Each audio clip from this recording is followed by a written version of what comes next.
up, everybody? Welcome back to Pages Uncovered. Today we have a pretty decent sized Barnes & Noble haul, which is fun.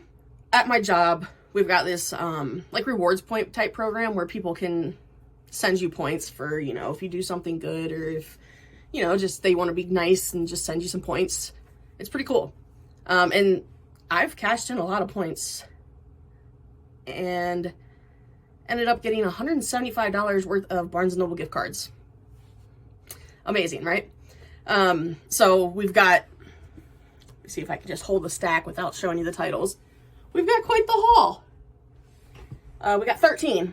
I did have to do one replacement when I was in store because they didn't have one of the books, which you'll see it's kind of disappointing that they didn't have it. You'll see why.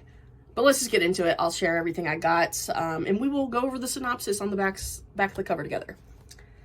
So, first we have, this is a sequel to If Only I Had Been With Him, I believe is what it's called. If He Had Been With Me. And I have that book on my shelf. I still haven't read it, but this is a Barnes & Noble exclusive of the sequel, If Only I Had Told Her. I believe there's some exclusive content in here for the Barnes & Noble exclusive, and the cover's red instead of white, I believe, are the differences. But from what I've heard, If He Had Been With Me is super sad and get your tissues out type of deal. Finn has always loved Autumn. She's not just the girl next door or his mother's best friend's daughter. She is his everything. But she's not his girlfriend. That's Sylvie, and Finn would never hurt her, so there's no way Autumn could know how he truly feels. Jack, Finn's best friend, isn't so sure. He's seen Finn and Autumn together. How could she not know? And how is he supposed to be able to support and protect Finn when heartache seems inevitable? Autumn surrounds herself with books. I like her already. And wants to write her own destiny. But one doesn't always get a new chapter, and fate can be cruel to those in love. Told through 3 different perspectives, If Only I Had Told Her is a love story brimming with truth, tragedy, and the unexpected bonds that heal us. But yeah, like I said, I've heard really good things about the first one. And I know people were excited for this, so I definitely need to grab the first one off my shelf, which, who knows where it's at. And then I'll read the first one and the second one in order, I guess. Since this is a hyped series, duology, I guess, I'll probably do like a little reading vlog for that. But anyways, that was my first one. Like I said, Barnes & Noble exclusive. These next 4 are part of a series, and this is the one that I was a little disappointed in. So we've got this new, or not new, but the new covers of the L. Kennedy series here. This is like hockey romances, and I'm a big sports fan, a huge sports fan. I'm not as big into hockey, but I do enjoy it, and I've heard these hockey romances are really cute. But, so these are brand new covers. They're illustrated, and the pages are sprayed. The edges are sprayed blue, which is kind of cool. However, as you can see here, I've got, well, here, I'll do it this way so you can see the numbers. I've got number 2 through 5. They did not have the first one, and I have not been able to find it. I found the old cover, but not the new cover, so can't start this series until I find the first one in the new cover, because the old covers are kind of whack. I really enjoy this illustrated cover style. The old covers they're just not fun. And now that I have 4 of them in the illustrated covers, I have to have the first one. I can't not have a match. I've said that before, but they got a match. This next one is another Barnes & Noble exclusive. It's got exclusive content and really cute sprayed edges. We've got The Do-Over. This has been in my Amazon wish list since probably 2022, when I really started getting back into reading. It just looks like a cute little romance. It says, after living through a dumpster fire of a Valentine's Day, Emily Hornby escapes to her grandmother's house for some much-needed girl talk and companionship. There, Emily passes out on the couch, but when she wakes up, she's back home in her own bed. That's not only the shocker, though. Somehow, it's Valentine's Day again. And the next day, another disaster V-Day. So this is kind of giving Happy Death Day vibes, except for not horror. Sounds cute. I have Better Than the Movies by Lynn Painter on my shelf somewhere too. I haven't read any of her books though. But look at the sprayed edges. They are so cute. Little hearts. I think the cover might even be a little different on the Barnes & Noble exclusive. But super excited for that. This next one I have not heard of, but I saw the title and I was like, oh, that sounds right up my alley. This is Love in the Time of Serial Killers by Alicia Thompson. I love serial killer documentaries, and I'm fascinated by serial killers, just the psychology of it. And of course, love, that's fun too. So this says, PhD candidate Phoebe Walsh has always been obsessed with true crime. Same, girl. She's even analyzing the genre in her dissertation, if she can manage to finish writing it. It's hard to find the time while she spends the summer in Florida cleaning out her childhood home, dealing with her obnoxiously good-natured, younger brother, and grappling with the complicated feelings of mourning a father she hadn't had a relationship with for years. It also doesn't help that she's low-key convinced that her new neighbor, Sam Dennings, is a serial killer.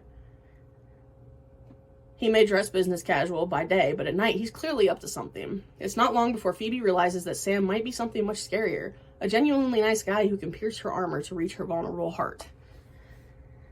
Kind of giving like a, you know, if you've seen the movie Disturbia, where Shia LaBeouf thinks his neighbor is a serial killer, which, I mean, he ends up being, but it's like that premise, but it seems like he's not actually a serial killer. But it sounds cute, and I'm super excited. This one's really hyped up, and I know the sequel comes out later this year. I want to say like June, maybe, but I could be completely wrong. This is Butcher and the Blackbird by Brynne Weaver. I know people are really into this book, and I'm super... Oh, I guess it's going to be a trilogy. I just realized that. Super excited to read this. I know people have asked me what my opinion was, and I haven't read it yet, so I need to.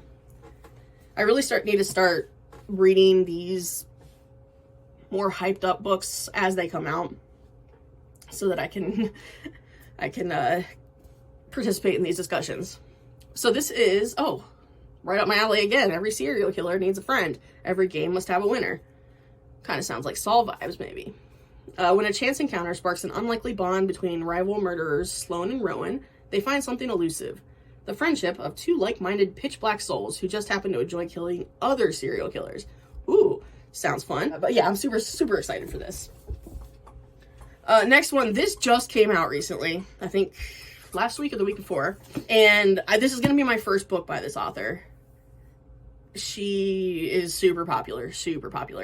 And she's got some books that you would think I've read so far, but I haven't. I've got one of her other books on my shelf. I just picked it up. But we've got The Teacher by Frida McFadden. And I do have The Housemaid on my shelf to read. I just haven't gotten around to it yet. But this is my first Frida McFadden book. Well, technically my second, but I've never read any of them. So I need to get on that. But this says, Eve has a good life. She gets up each day, gets a kiss from her husband, and heads off to teach math at the local high school. All is as it should be, except last year, Caseham High was rocked by a scandal with one student, Addie, at its center. And this year, Eve is dismayed to find a girl in her class. Addie can't be trusted. She lies. She hurts people. She destroys lives. At least that's what everyone says. But nobody knows the real Addie. Nobody knows the secrets that could destroy her if people at the school found out. And when Eve discovers the shocking truth, Addie will do anything to keep her quiet. I've heard great things about this. This is also the Barnes & Noble exclusive edition. I don't know what... I'm assuming probably extra content. It doesn't say. But, yeah. Super excited just because I've heard really good things about the author.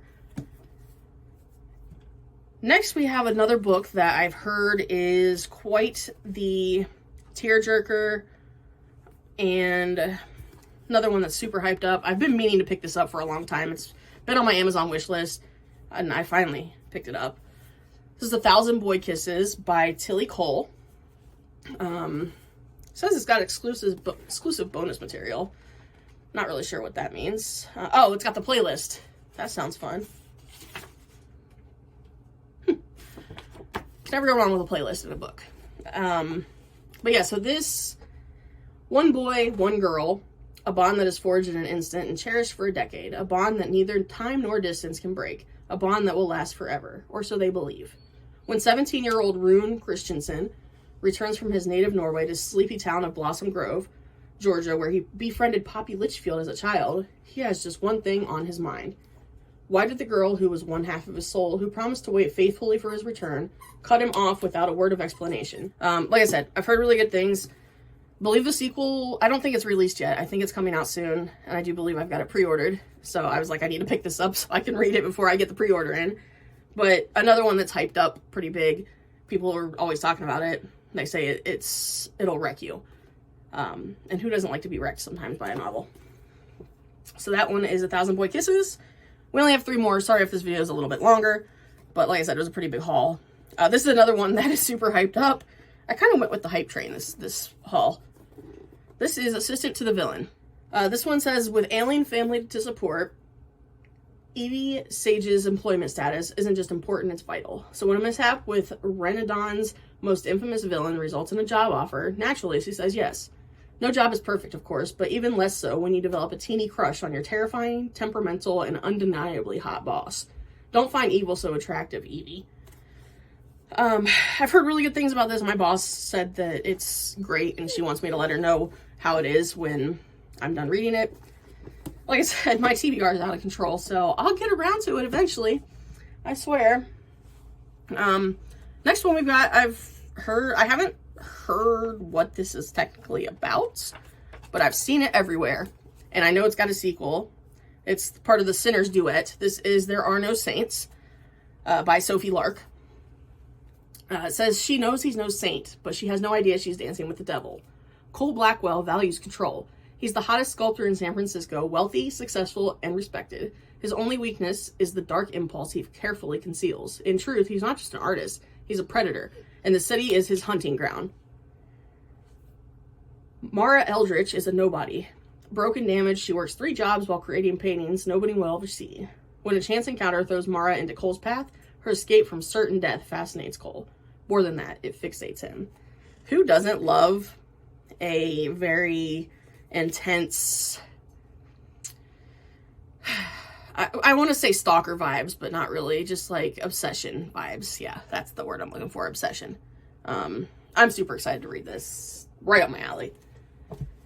And then we got one more. This is also part of a series, and this is the second book? Yeah, second book. I've read this on Kindle. They released new illustrated covers, and they're super cute, so I'm gonna buy the whole set. This is just the one they happen to have that I saw, so I just grabbed it. This is So Not Meant to Be by Megan Quinn. This is part of the Billionaire Kane Brothers series. The first one is A Not So Meet Cute. If you haven't checked this series out, it is so cute. I usually am kind of not into the billionaire romances, but these are done really well.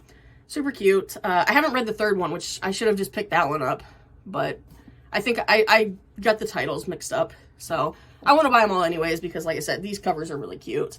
And I read them on Kindle Unlimited originally because I wasn't sure if they were up my alley. But they're great. Love them. I'm going to pick the other 2 up. Like I said, I need to read the third one. Definitely check those out. So that is it for our little Barnes & Noble haul. I'm super excited. I've added them to my book apps, which I'm going to have a video showing which apps I use to keep track of my books. And I need to find space for them on that bookshelf that is bursting at the seams. Wish me luck, because I don't know, I'm kind of out of room, and I don't really have space for another bookshelf right now, so we got to figure something out. But anyways, that's it for this one. I do appreciate you guys checking it out. If you like these kind of videos, let me know. I'll definitely keep making them. If you hate them, as I said before, let me know. I won't make them anymore. But as always, leave a comment. If you read any of these books, tell me what your favorite one is. Like, comment, subscribe, share the video with your friends if you could. Really appreciate anything you guys can do to help out. Just trying to grow this little channel and kind of make a community. But yeah, until next time, I do appreciate you guys again.